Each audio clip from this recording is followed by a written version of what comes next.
देश के उत्तरी राज्यों में तेज गर्मी का दौर जारी है। देश के 6 राज्यों के 18 शहरों का तापमान सोमवार को 45 डिग्री के ऊपर रहा।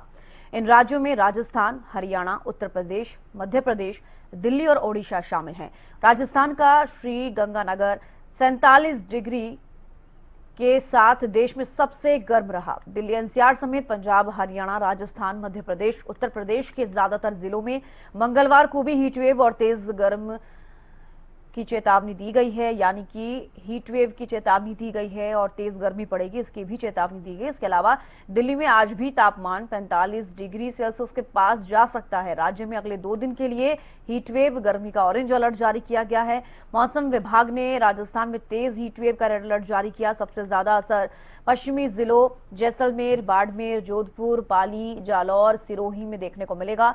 हरियाणा में भी सोमवार को तापमान 45 डिग्री के आंकड़े को भी पार कर गया। प्रदेश में सिरसा 40.4 डिग्री तापमान के साथ सबसे गर्म रहा। असम में बाढ़ की स्थिति में सुधार तो हुआ है, लेकिन राज्य के तकरीबन 1.5 लाख लोग अभी भी बाढ़ से प्रभावित हैं। राज्य में इस साल बाढ़ और लैंडस्लाइड की घटनाओं में 27 लोगों की मौत हो चुकी है। फिलहाल कोई भी नदी खतरे के निशान के ऊपर नहीं बह रही है।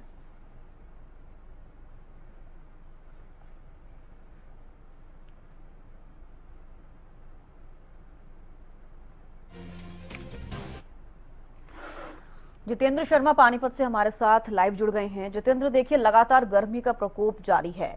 अब आपने देखा कि प्री मानसून की बारिश जैसे ही रुकी है, उसके बाद से हीट वेव को लेकर और गर्मी ज्यादा बढ़ेगी, इसको लेकर ऑरेंज अलर्ट जारी किया गया है। फिलहाल पानीपत में गर्मी को लेकर कैसी स्थिति?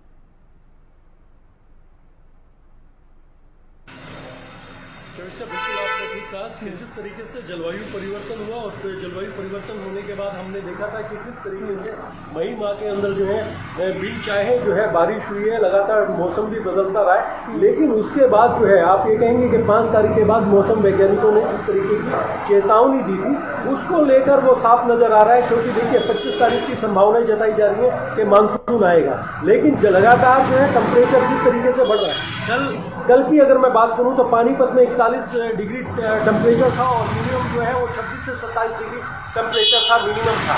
लेकिन सबसे बड़ी बात यह है कि लगातार टेम्परेचर बढ़ने की संभावना है। अगर आप हरियाणा के एनसीआर क्षेत्र की बात करें या पूरे हरियाणा की बात करें तो अधिकतम तापमान जो है 45 से 47 भी जा सकता है और न्यूनतम तापमान जो है 26 से 28 और 28 से 30 के मध्य भी हो सकता है। जैसे कुछ सिरसा का क्षेत्र है या आप रिवाड़ी धारूहेड़ा की बात करें तो वहां पर जो है तापमान जो है वहां पर बढ़ सकता है। लेकिन सबसे बड़ी चेतावनी यही है कि आम लोगों को कि जिस तरीके से गर्मी है, क्योंकि प्रशासन ने भी लगातार एक चेतावनी दी है कि तमाम लोगों को कि अगर वो गर्मी में निकल रहे हैं तो ठंडे पानी का सेवन जितना हो सके वो सेवन करें, एक कपड़ा रखें, सिर पे बचाव करें, काले चश्मे लगा के निकलें।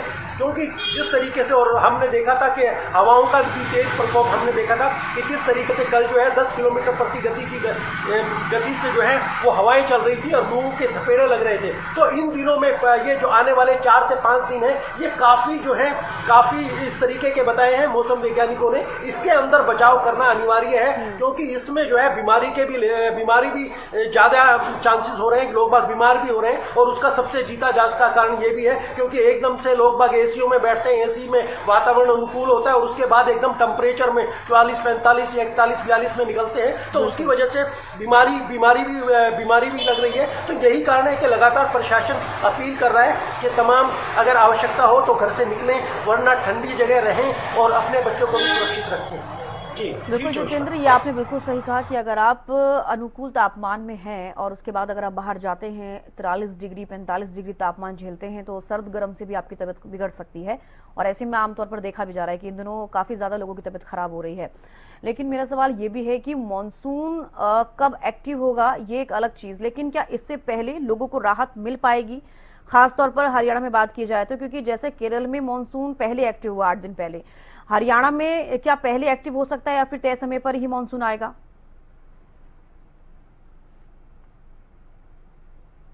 तो इसका जिस तरीके से मौसम वैज्ञानिकों का कहना है, क्योंकि देखिए हमने देखा था कि जलवायु परिवर्तन हुआ, कुछ चक्रवात भी हुए समुद्र में, जिस तरीके से हमने देखा था कि उसको लेकर जो है अनावश्यक इस तरीके का एक बदलाव देखने को मिला कि हमने मई के अंदर जो है बारिशें देखी हैं। लगातार जो टेम्परेचर मई के अंदर होता है उसमें भी गिरावट आई है, लोगों ने ठंड का एहसास किया है मई के अंदर। लेकिन फिलहाल जो मौसम वैज्ञानिकों का कहना है कि जिस तरीके से लगातार जो है टेम्परेचर भी बढ़ रहा है और जिस तरीके से मानसून को लेकर उन्होंने कहा है कि 25 जून के बाद ही मानसून जो सक्रिय होगा, क्योंकि केरल का क्षेत्र हो या तमाम ऐसा दक्षिणी क्षेत्र हो, वहां पर जो है लगातार चक्रवात जो है अब ऐसा संभव नहीं है। और यही कारण है कि लगातार लोगों को जो है वो राहत भी नहीं मिल रही और अब लोगों को जो है 25-26 तक जो है इसी गर्मी से जूझना पड़ेगा। लेकिन हाँ, ये जरूर है कुछ गर्म सर्द हवाएं जो है उसमें जो है कमी आ सकती है। जी चलिए, बेहद शुक्रिया जितेंद्र जुड़ने के लिए, तमाम जानकारी देने के लिए। तो देखिए, लगातार गर्मी का प्रकोप बढ़ता हुआ नजर आ रहा है और लोगों को गर्मी से फिलहाल राहत